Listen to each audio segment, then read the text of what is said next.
Hi, today I want to show you how to put together the 3-cup K-cup holder from Simply Crafty SVGs. Now to start, I already inked some, but I'm inking the edges of the panels that go on the actual holder.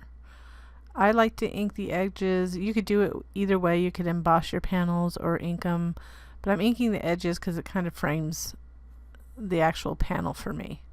I've done it. I like it's kind of a distressed look sometimes, but anyways, it's just something I prefer to do. It's not necessary.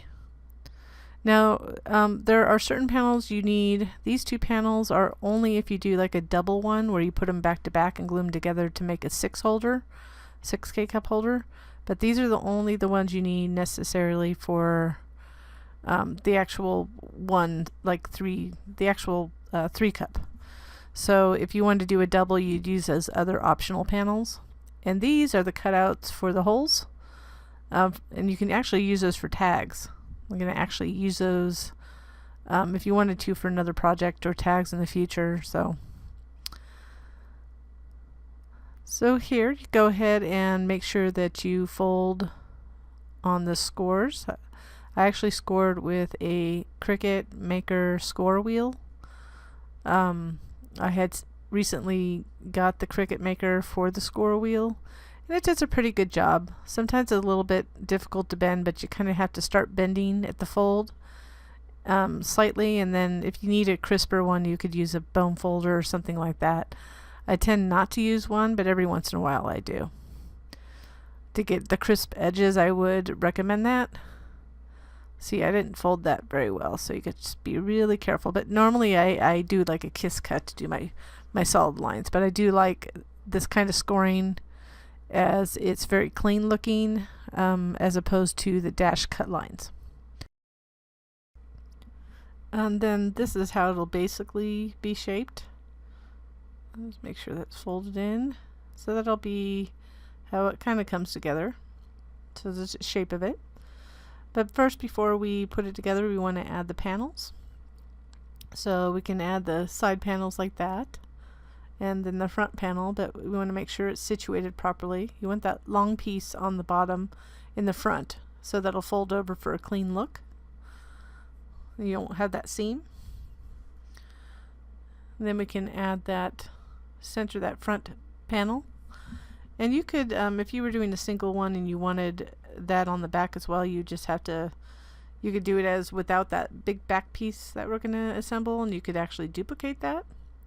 Because you could just do it as this piece and not do that little back panel, but there are options on how you can put this together.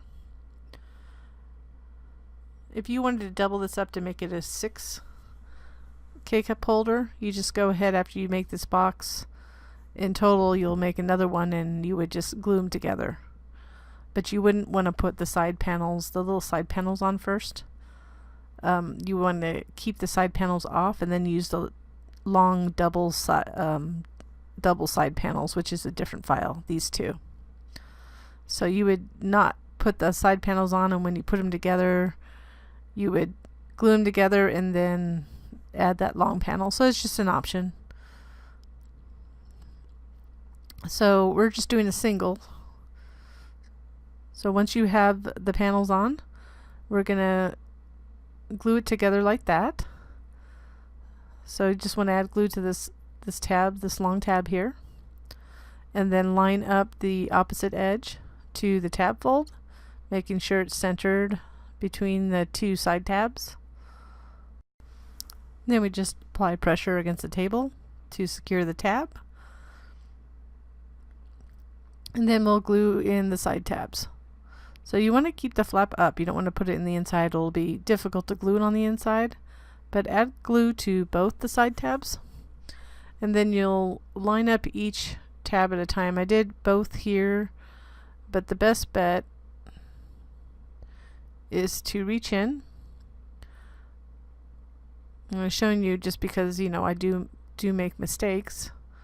You want to reach in and kind of line up to that edge.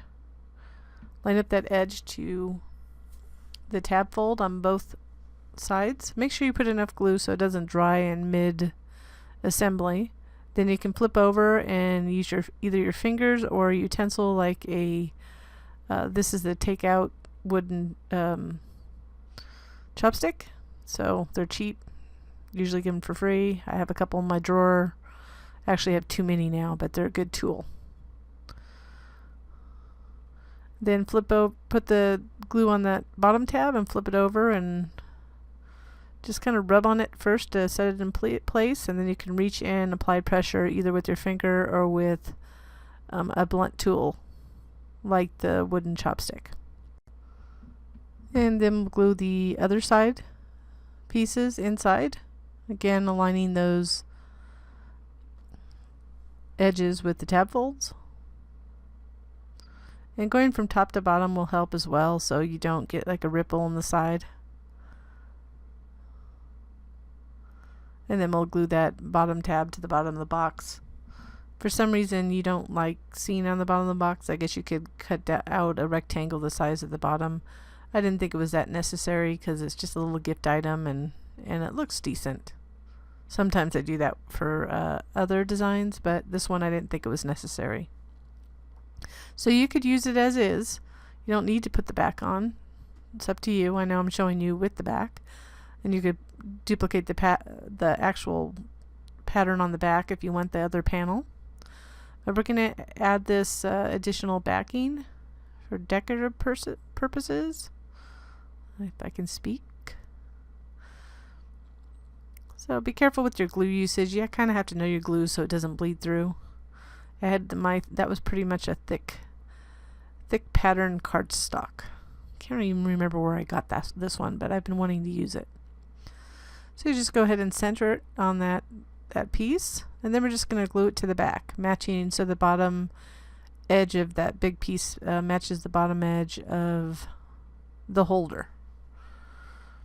So the way I did it here is to match it down this way, but it actually is easier flipping it over. So you want to put it lightly on if you decided to do it from the top this way, or you can flip it around and line it up this way, which might be visually easier for you. And then apply some pressure, and then you can just reach in to apply additional pressure. You can use the chopstick to do that as well. Just kind of rub it around in there around the edges. But that's it, and you can see it fits a K-cup quite well. I think it's just a fun little gift for your coworkers or for any holiday or family. I hope you enjoyed this video, and thank you for watching.